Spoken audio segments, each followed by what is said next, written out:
कुछ scientific method सीखने हैं जिससे हम जल्दी से जल्दी अपना सिलेबस ख़त्म कर पाएँ। आ जाओ सिखा दूंगा इस वीडियो में।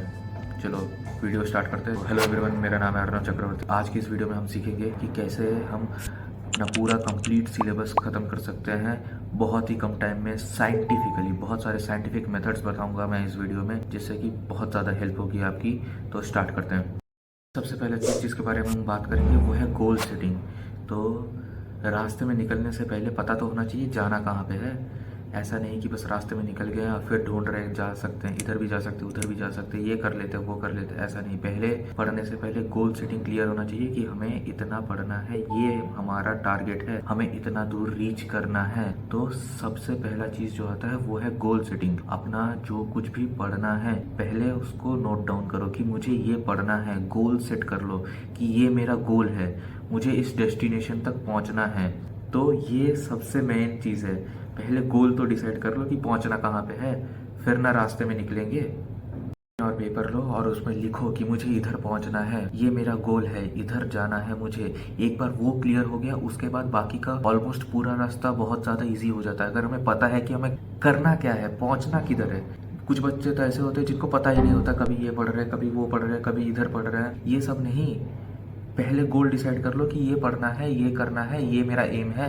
पहले गोल सेटिंग कर लो, उसके बाद नेक्स्ट चीज़ों पे आते हैं। सेकेंड साइंटिफिक मेथड की बात करते हैं जो कि है 80-20 प्रिंसिपल। 80-20 प्रिंसिपल क्या कहता है कि 80% of the result comes from 20% of the efforts and बाकी 20% of the result come from 80% of the efforts. तो कुछ पार्ट ऑफ द सिलेबस ऐसा होगा जिससे मैक्सिमम टू मैक्सिमम सवाल बनते हैं, कुछ टॉपिक्स ऐसे होंगे जिससे मैक्सिमम टू मैक्सिमम आउटपुट निकलता है। हमें उन चीज़ों को आइडेंटिफाई करना है। भैया कहाँ से करें? PYQs उठाओ, पिछले साल के क्वेश्चन पेपर्स पढ़ो, देखो कि इन सब टॉपिक्स है, ये सारे टॉपिक्स में से सबसे ज़्यादा क्वेश्चन आए हैं, सबसे ज़्यादा क्वेश्चन इसी में से पूछा गया है। जब तुम PYQ का रिसर्च करोगे तब पता चलेगा कि ठीक है, ये सारी चीज़ें हैं जो इम्पोर्टेंट है, यहाँ से सब चीज़ें आ रही हैं। सब कुछ नहीं पढ़ना होता, सिर्फ इम्पॉर्टेंट चीज़ें पढ़नी होती है, और उसके लिए हमें पता होना चाहिए क्या इम्पॉर्टेंट है। तो हमेशा वो 20% ऑफ द सिलेबस ढूंढो जहाँ से 80% ऑफ द आउटपुट आ सकता है। एक बार वो आ गया, उसके बाद पहले तो गोल सेटिंग हमने कर लिया कि हमें ये करना है, उसके बाद ढूंढो कि इसमें से क्या क्या इंपॉर्टेंट चीज़ें हैं। एक बार वो हो गया, तब आते हैं थर्ड स्टेप पे। थर्ड चीज़ की बात करते हैं जो कि है पार्किंसंस प्रिंसिपल। अब पार्किंसंस प्रिंसिपल क्या कहता है? पार्किंसंस प्रिंसिपल ये कहता है कि कोई भी काम हो उसको एक आर्टिफिशियल डेडलाइन दे दो। डेडलाइन क्या होता है कि मुझे इस काम को इतने देर में कंप्लीट करना है, आर्टिफिशियल, कि इससे ज़्यादा टाइम नहीं है। और हमारे साथ यही होता है, जब हम एग्जाम्स में पढ़ते हैं तो एग्जाम से एक रात पहले बहुत अच्छे से पढ़ाई होती है, क्योंकि कल ही डेडलाइन है, कल ही खत्म करना है, कल ही एग्जाम है, उसके बाद पढ़ के क्या फ़ायदा। तो जब हम अपनी पढ़ाई करें तो वो भी एक आर्टिफिशियल डेडलाइन के साथ पढ़ाई करें कि कल तक मुझे इस चीज़ को कंप्लीट करना है, ख़त्म करना है। अगर खुद को आर्टिफिशियली डेडलाइन दे देंगे कि हमें ये चीज़ इतने देर में ख़त्म करना है, तो वो हो जाती है। इसी को पार्किंसन ने प्रूव करके दिखाया था कि हम जिस चीज़ को जितना टाइम देते हैं वो उतना टाइम तक डिले होता रहता है। हम फिर प्रोक्रेस्टिनेट करते रहते हैं कि ठीक है, अभी तो टाइम है, अभी तो बहुत टाइम है, अभी बहुत टाइम है। पर अगर हम उसी चीज़ को पकड़े कि नहीं, आधा घंटे में मुझे इस चीज़ को कंप्लीट करना है, तो वो काम कंप्लीट होगा।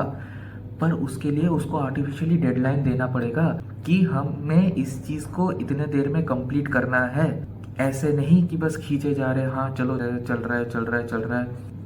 एक बार आर्टिफिशियल किसी भी काम को डेडलाइन दे दिया तो वो काम खत्म होगा ही होगा, पर उसके लिए हमें उसको डेडलाइन देना पड़ेगा। तो जब भी कोई काम करे हमेशा उसको एक आर्टिफिशियल डेडलाइन दे दे कि मुझे ये काम इतने देर में इस टाइम तक खत्म करना है, और मैं लिख के देता हूँ, वो खत्म हो जाएगा।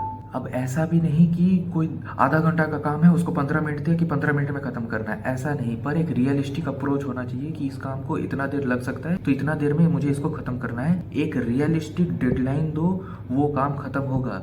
और यही एक बहुत अच्छा मेथड है प्रोक्रेस्टिनेशन से बचने का, कि बाद में करेंगे बाद में करेंगे, अभी तो वक्त है। तो उसको आर्टिफिशियल डेडलाइन देके कि वक्त नहीं है, खत्म कर दो अभी।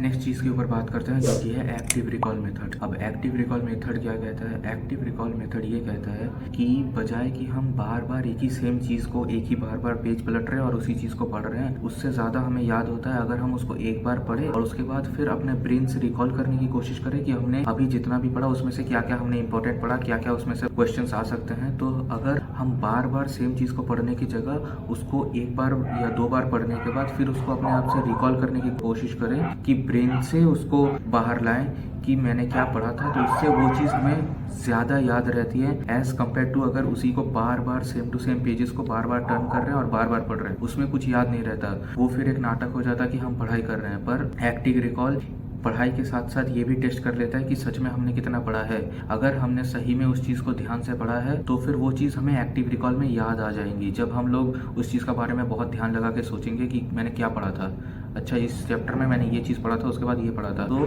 इसीलिए हमेशा पढ़ाई के बाद जब भी आधा घंटा पढ़ाई किया, कुछ भी रीड किया, उसके बाद एक्टिव रिकॉल करें कि मैंने अभी तक कितना पढ़ा है। जब आप ये चीज़ करेंगे तो आपको चीज़ें ज़्यादा देर तक याद रहेंगी और ब्रेन से उसको रिट्राइव करने की कोशिश कीजिए कि मैंने क्या क्या पढ़ा है, इंस्टेड ऑफ कि बार बार जाके सेम ही चीज़ को पेज पलट रहे हैं और फिर पढ़ रहे हैं। नेक्स्ट चीज़ के ऊपर बात करते हैं जो कि है स्पेस्ड रेपिटेशन। अब स्पेस्ड रेपिटेशन क्या कहता है कि हमने जब एक्टिव रिकॉल किया तो जो चीज़ें हमें बहुत ज़्यादा इजीली याद आ गया कि ये चीज़ तो ऐसे पढ़ा था और ये था, उसके बाद ये टॉपिक्स था, उसके बाद ये चीज़ें थी, जो हमें इजीली याद आ जाती हैं, वो हमारा ऑलरेडी लॉन्ग टर्म मेमोरी में घुस चुका है। कुछ चीज़ें ऐसी होती हैं जो हम एक्टिव रिकॉल के टाइम पे रिकॉल कर नहीं पाते हैं, उन चीज़ों को हमें बार बार रिवाइज करना है, रेगुलर इंटरवल्स में रिवाइज करना है। तो जब भी आप पढ़ें, एक कॉपी पेन लेके बैठें, उसके बाद पहले आप उस चीज़ को पढ़ें, फिर उसको पढ़ने के बाद उसको एक्टिव रिकॉल करें, अपने ब्रेन से निकालने की कोशिश करें कि हमने इस देर में ये क्या क्या चीज़ें पढ़ी हैं। उसके बाद आप नोट करें कि ये चीज़ें मैंने एक्टिव रिकॉल के टाइम पे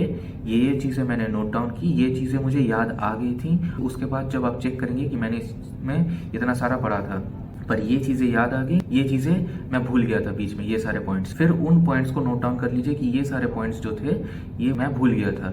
तो इन सब को बार बार रिवाइज करना है। जो चीज़ें आपको एक्टिव रिकॉल में फर्स्ट टाइम में याद आ जाती हैं वो सारा ऑलरेडी आपकी लॉन्ग टर्म मेमोरी में घुस चुका है। जो चीज़ें आपको इजीली याद नहीं आता उन सबको बार बार रिवाइज करना है और रेगुलर इंटरवल्स में रिवाइज करना है। इसी को स्पेस्ड रेपिटेशन मेथड बोलते हैं, जिसमें आप बार बार उस चीज़ को रिपीट करते हैं, स्पेस देके, मतलब एक रेगुलर इंटरवल का स्पेस देके, उसके बाद आप बार बार उन चीज़ों को रिवाइज करते हैं। तो धीरे धीरे जो चीज़ें आप पहली बार में सीख लिए थे या पहली बार में ही एक्टिव रिकॉल में याद आ गया था, उनको बार बार पढ़ने की ज़रूरत नहीं है। जो चीज़ें आप पहली बार में रिकॉल नहीं कर पाए थे उनको आपको बार बार पढ़ना है, ताकि आप एक टाइम के बाद सारे जितना भी पूरा चैप्टर के जितने भी इंपॉर्टेंट चीज़ें हैं सब आपको एक्टिव रिकॉल आप इजीली कर पाएँ।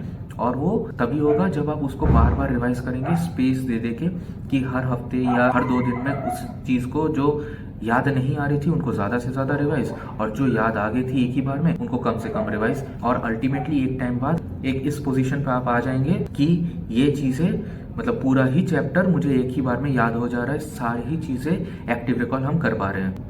पर वो चीज़ करने में टाइम लगेगा। तो इसीलिए ये टाइम टेकिंग प्रोसेस है कि इस चीज़ को आप जब एक के बाद एक आप जब प्रैक्टिस करते रहेंगे, एक टाइम के बाद आप इस चीज़ में बहुत ही ज़्यादा एक्सपर्ट बन जाएंगे और इन चीज़ों को आप बहुत ही ईजिली कर पाएंगे। पर स्टार्टिंग में, जब आप इस स्टार्टिंग फेज में हैं, जब आप इन प्रोसेस को इम्प्लीमेंट करना स्टार्ट करेंगे, तब आपको थोड़ी डिफिकल्टी हो सकती है।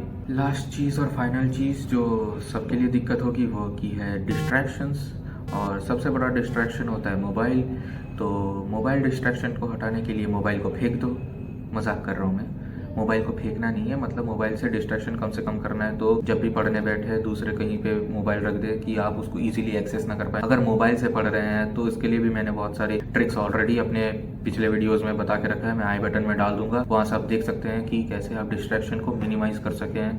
तो जब आप पढ़ रहे हो तो कैसे डिस्ट्रैक्शन को मिनिमाइज करें, अगर यूट्यूब से पढ़ रहे हो कैसे यूट्यूब को ऐसे ही प्रोग्राम कर दें कि आपका एंटरटेनमेंट वीडियोस उसमें आएगा ही नहीं। ये सारी चीज़ें मैंने पिछले वीडियोस में डिस्कस की हैं, तो वो सारी चीज़ें मैं आई बटन में डाल दूंगा, वहाँ से आप अच्छे से देख सकते हैं कि आपको डिस्ट्रैक्शंस कैसे रिमूव करने हैं। और ये मतलब बार बार रिपीट करने का फ़ायदा तो है नहीं, पिछला वीडियो जाके देख लीजिएगा, उसमें मैंने बहुत ही डिटेल में उस चीज़ को एक्सप्लेन किया, बहुत सारे ऐप्स के नाम बताए हैं कि कैसे हम उन ऐप्स को यूज़ कर सकते हैं ताकि हम एकदम कम से कम डिस्ट्रैक्ट हो पाएँ। और भी किसी चीज़ पे, जैसे कि बहुत सारे वीडियोस में मैंने पॉइंट्स बोले हैं, एक है 80-20 रूल हो गया, या पार्किंसंस प्रिंसिपल हो गया, या फिर हमारा एक्टिव रिकॉल हो गया, स्पेस ट्रेपिटेशन हो गया, ये सारे बहुत ही वास्ट टॉपिक्स हैं। मैंने बहुत ही शॉर्ट में इनको कवर करने की कोशिश की है।